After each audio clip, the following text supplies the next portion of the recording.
Hi, it's Sarah here from Wayapa Work, and I'm glad you've come over to join us on our YouTube channel to have a chat about what's your story at this time of the year. What is it that gives you the meaning for this time of the year? You know, storytelling is such a rich practice that is passed on from generations and centuries, even that storytelling has been used to provide messages or morals or ethics, or sort of gives us guidance around different things for different times of the year. So I was thinking about all this, and because obviously Wayapa is based on storytelling, and so I was thinking, what is it the story is that's being created for each one of us and for the generations to come? So obviously this time of the year is based on the story, the Christian story of Jesus Christ being born. And it's a pretty well-known story. But the messages around that story are around the kindness of others, people looking out for people when they might not have, might be deemed to be poor. Obviously the birth of an amazing prophet. And then there is the big story for the kids around Santa Claus. Santa Claus is based on the story of Saint Nick and Kris Kringle. But again, the messages of that story is based around people who had more than what they needed, sharing with those who were in need. And it's such a beautiful story, and we lose track of what that meaning is and what that story is all about. And it's replaced with commercialism, which is just about all of the presents rather than being present for looking after those in need. One of my absolute favorites is actually The Grinch. So Dr. Seuss was a master storyteller, being able to weave beautiful messages and meanings and morals into children's stories. And The Grinch is such a fantastic story about being mindful of not having competition drive us at this time of the year to excess. And, it bothers me that we use the Grinch in a negative term, calling people, oh, don't be such a Grinch about this time of the year, when in fact, the Grinch is like an anti-hero. We should be holding him up, the Grinch up, as a hero, because he was talking about really focusing on what it is that the meaning is behind the celebration of Christmas. It's about spending time with people, it's about caring for people, it's about giving our time and our presence as opposed to the commercial presents. So the Grinch, let's rock the Grinch and call him our new hero rather than it being in negative terms. The other stories that I grew up with as a Canadian girl obviously in Western society, is Rudolph the Red-Nosed Reindeer. That one of those, that story talks to us about, celebrating our differences and our uniqueness, and using that as our strength for the whole. So Rudolph's nose actually, as a point of difference, actually gave so much more strength to that team of reindeers. So I thought, again, a really beautiful story. And, probably one of the other favorites of my childhood is Frosty the Snowman. Now, Frosty the Snowman was way before its time. It was created back in 1969, and it talks about climate change and making sure that we are looking after the environment, because it was that the evil professor who was going to basically make it so hot that Frosty was going to melt and we would lose Frosty. And all the kids set out on a mission to make sure that Frosty was kept cold enough that he would survive. So, wow, isn't that amazing that we're growing up with these sort of stories, and sometimes we just, take it for granted of not paying attention to their meanings. And then we lose the richness of that story. And, Frosty also reminds me of, the magic of Christmas, because it was his magic hat, and it was about belief.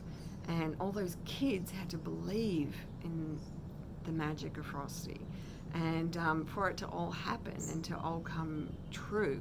So without belief, then we can't, create the magic.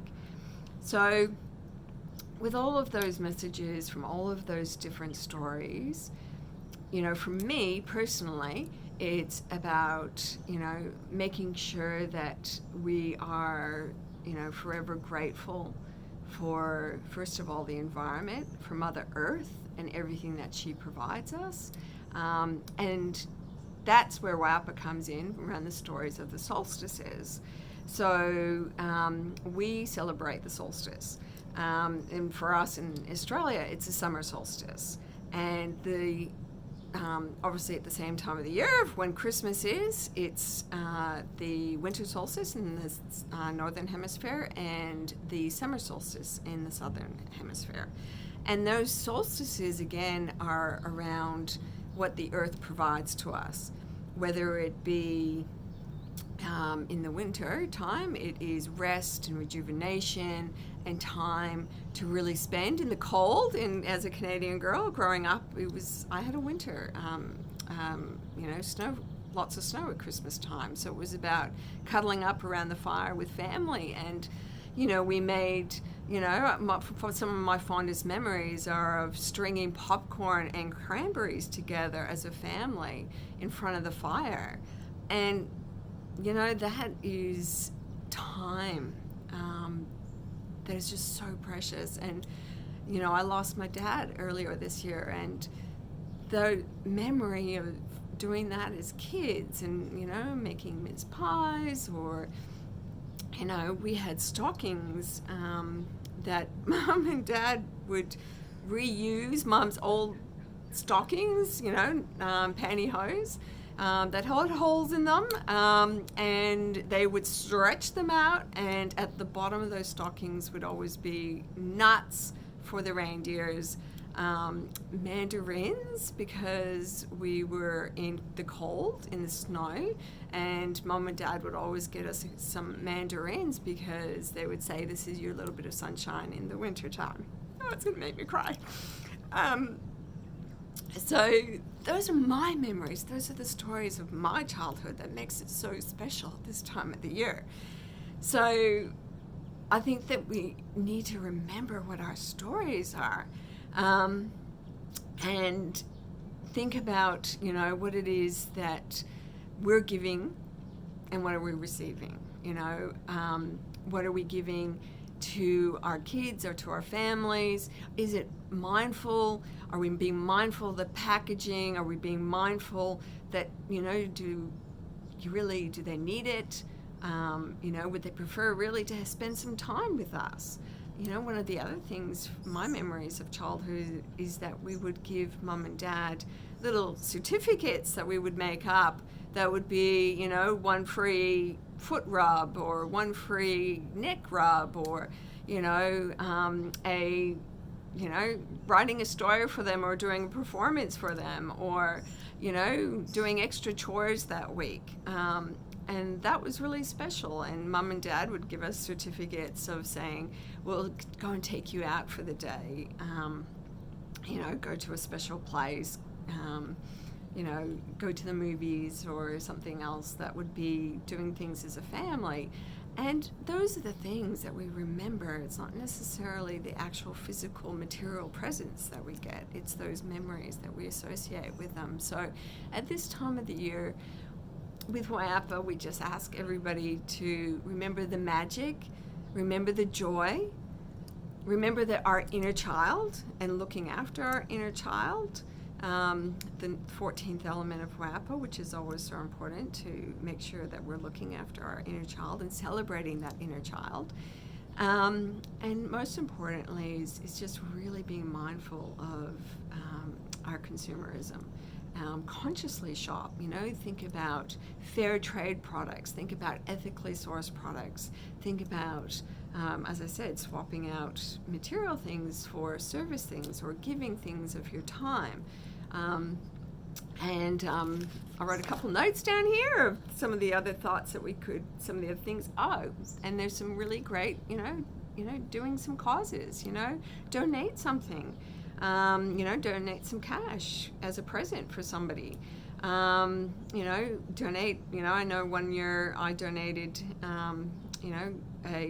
funded giving a goat to somebody in a small village in, one of the countries overseas, so that they had something, but the friend that I gave that present to was, felt really good about that.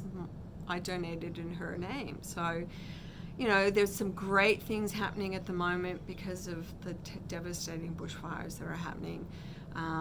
There is some, the World Wildlife Fund, and I think it's Currumbin Sanctuary, are organizing to, for people to be able to adopt a koala or to buy a tree, so that it can be all of that area in New South Wales and Queensland can be replanted for the wildlife.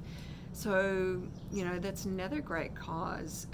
Instead of maybe buying a Christmas tree, go and donate to planting a tree up in the bushfire affected areas. There's so many different things that we can do to show kindness and care for people in need at this time of the year. Go and spend time, donating your time to, feeding the homeless, or, giving gifts to those in need. So just take the time to think about what story it is that you're trying to create at this time of the year that will not only help other people that we're connected to, but strangers, and those are less fortunate.